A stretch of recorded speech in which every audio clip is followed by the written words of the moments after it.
अस्सलाम वालेकुम, मैं हूं अब्दुल वली और आप देख रहे हैं मेरा यूट्यूब और फेसबुक चैनल। आज के व्लॉग में दो अहम खबरें हैं जिस पर हम गुफ्तगू करेंगे। सबसे पहले आपको बताएंगे कि किस तरीके से ये जो मौजूदा निज़ाम है ये सुप्रीम कोर्ट के मखसूस नशिस्तों के फैसले के बाद मज़ीद मजबूत हुआ है और ये निज़ाम मज़ीद कितने अरसे तक चलेगा, इसके पाकिस्तान तहरीक इंसाफ पर क्या असरात पड़ेंगे। और इसके अलावा आपको ये बताएंगे कि दौरान मीटिंग जब आर्मी चीफ की डोनाल्ड ट्रंप से मीटिंग हुई तो उन्होंने आर्मी चीफ को सबसे पहले कौन सा जुमला कहा। और इसके अलावा आपको बताएंगे कि स्वात में जो ये सानिया हुआ है ये किसकी नाइली थी। इस पर जाने से पहले आपसे रिक्वेस्ट होगी कि आपने अब तक अगर मेरा चैनल लाइक नहीं किया, सब्सक्राइब नहीं किया, तो ज़रूर मेरे चैनल को लाइक करके सब्सक्राइब करके अपने दोस्तों के साथ शेयर करें। आपको बताएं कि जब ये सुप्रीम कोर्ट का फैसला आया तो उसके बाद पाकिस्तान तहरीक इंसाफ मुसलसल हमें उनका जो गुस्सा है, उनके जो मरकज़ी रहनुमा है वो प्रेस कॉन्फ्रेंस की शक्ल में हम देख रहे हैं। लेकिन आपको ये बताएं कि इस फैसले से मौजूदा जो हुकूमत है और स्पेशली पाकिस्तान मुस्लिम लीग नवाज़ को इससे बहुत बड़ा एक फ़ायदा हुआ है, क्योंकि ये जो आप लफ्ज़ ब्लैकमेलिंग के लिए या मुसलसल धमकियाँ के लिए जो पाकिस्तान पीपल्स पार्टी की जानिब से वो फेस कर रहे थे उसमें अच्छी खासी कमी आएगी। इसके अलावा जो वक्तन फ़वक्तन उन्हें मौलाना फजल रहमान की ज़रूरत हुआ करती थी, अब जाके ऐसे बेशतर फैसले होंगे जिस पर मौजूदा हुकूमत को मौलाना फजल रहमान की ज़रूरत हमें मुस्तकबिल में उस कदर ज़्यादा नज़र नहीं आएगी जो कि इस फैसले से कबल आया करती थी। हाँ, ये ज़रूर है कि आप मौलाना फजल रहमान को किसी भी बड़े अहम फैसलों से माइनस नहीं कर सकते। वो पब्लिक में खुसूसी तौर पर ग्राउंड में मौलाना फजल रहमान जिस तरह उनके पास स्ट्रीट पावर कहा जाता है मौजूद है, शायद ही पाकिस्तान में ऐसी कोई दूसरी जमात हो जिनके पास मौलाना की तरह स्ट्रीट पावर मौजूद हो। हुकूमत उन्हें इत्तेमाद में लेती रहेगी अहम फैसलों में। खुसूसी तौर पर इस वक्त जो बात गश हो रही है वो 27वीं आईनी तरमीम की हो रही है। मेरे ख्याल से हुकूमत इसकी तरफ बहुत ही तेज़ी से जाएगी, लेकिन उस वक्त हुकूमत इसके ऊपर इम्प्लीमेंटेशन करेगी जब हुकूमत ये समझेगी कि मौलाना फजल रहमान भी राज़ी हो गए हैं।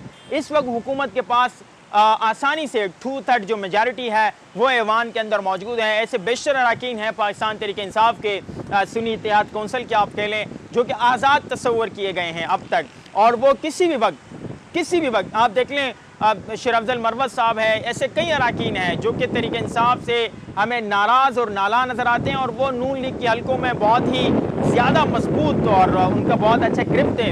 ख्वाजा आसिफ साहब से उनका बहुत अच्छा ताल्लुक़ है, दीगर जो मरकज़ी रहनुमा हैं नून लीग के उनके साथ उनका बहुत अच्छा ताल्लुक़ है। तो इससे 27वीं यानी तरमीम हुकूमत को लाने में कोई मुश्किलात नहीं होगी और हुकूमत जब चाहेगी, लेकिन उसके लिए शर्त यह है कि जब मौलाना फजल रहमान की रजामंदी होगी। और अब इस फैसले के बाद आप देखेंगे कि खैबर पख्तूनख्वा में जो तब्दीली आएगी उसमें वज़ीर आला खैबर पख्तूनख्वा की जो कुर्सी है वो मौलाना फजल रहमान को मिलने के इम्कानात अब अच्छे खासे बढ़ गए हैं। जिसके बाद आप ये कह सकते हैं कि मौलाना अगर वहाँ कोई कुर्सी लेता है तो उसके बाद यकीनी तौर पर 27वीं यानी तरमीम में वो साथ देते हुए पीछे नहीं हटेंगे, क्योंकि फिर वो भी इत्तेहाद का ये हिस्सा बन जाएंगे और ये तमाम तर जो फैसले हैं ये मिलकर होंगे, मुशावरत से होंगे। लेकिन ये जो मौजूदा निज़ाम है, ये जो हाइब्रिड निज़ाम है जिसे ख्वाजा आसिफ साहब भी कह रहे हैं, ये आपको 10 साल तक चलता हुआ नज़र आएगा। और यकीनी तौर पे ज़्यादातर चांसेस यही है कि इसकी जो प्राइम मिनिस्टरशिप है, जो इक़्तिदार है, जो इक़्तिदार की कुर्सी है, उस पर आपको वज़ीर आज़म शहबाज शरीफ साहब नज़र आए। और इस वक्त पाकिस्तान तहरीक इंसाफ के जितने भी फैसले हैं वो उनको मुश्किलात की तरफ ले जा रही है, उनको माइनस करने की तरफ ले जा रही है। खान साहब के पास आप देखें ना, इस वक्त शाह महमूद कुरैशी के अलावा कोई ऐसी शख्सियत नहीं है जो कि जाके इस्टेब्लिशमेंट से बात करें, इस्टेब्लिशमेंट से उनके लिए कोई डील करें। मौजूदा क़ियादत बाहर आकर कुछ और कहती है, अंदर कुछ और कहती है, और फिर जो खान साहब का सोशल मीडिया है वो खान साहब को बड़े मुश्किलात में डालता है। वो जिस तरह के है जो ट्रेंड चलाता है उससे खान साहब की मुश्किलात कम नहीं होती, क्योंकि आप ये अपने पास अपने दिमाग पर ये तहरीर कर लें कि अमेरिका की जो एक आखिरी उम्मीद थी वो वाइंड अप हो गई है।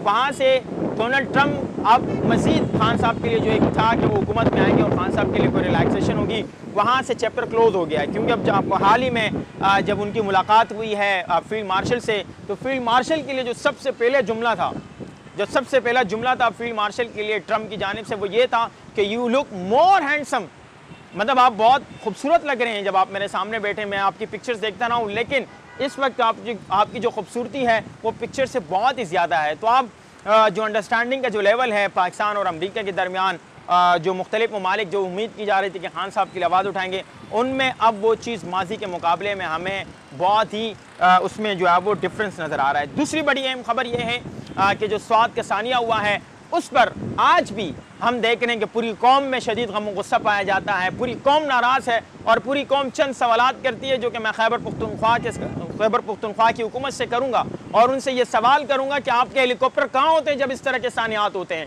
आपका वज़ीर आला जिस वक्त ये सानिया हो रहा है वो उस वक्त इमरान खान की रिहाई के लिए अडियाला जेल के बाहर खड़ा होकर ये प्रेस कॉन्फ्रेंस कर रहा है और प्रेस कॉन्फ्रेंस में उनके अल्फाज देखे कि मेरा तो काम नहीं है कि मैं जाके किसी को वहाँ पर खेमे दूँ, मेरा तो काम नहीं है कि वहाँ किसी को जाकर टेंट लगाऊँ। अल्लाह के बंदे, तुम सूबे के वज़ीर आला हो, तुम्हारी रिस्पॉन्सिबिलिटी है अगर वहाँ पर कोई जानवर पर यहाँ के समंदर किनारे, दरिया किनारे कोई मुश्किलात होगी तो तुम्हारी जिम्मेदारी है यार।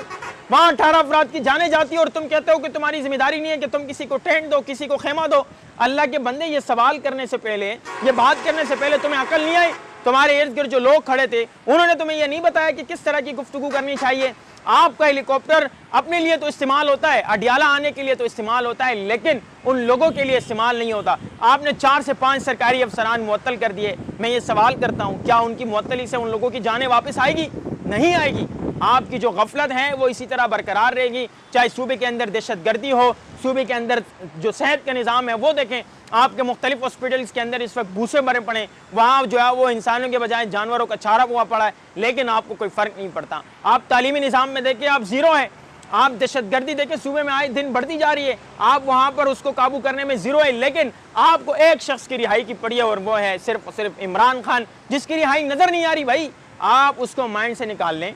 अलीमा खान साहिबा कह चुकी है वो माइनस हो चुके हैं और आप सूबे पर तवज्जो दें। सूबे की आवाम ने आपको मैंडेट दिया है, आप उसकी कदर करें, आप उस पर तवज्जो देकर आवाम को रिलीफ देने में आप आगे बढ़ें। सूबे की आवाम आपके साथ है, लेकिन अनफॉर्चुनेटली आपके मकासद कुछ और हैं।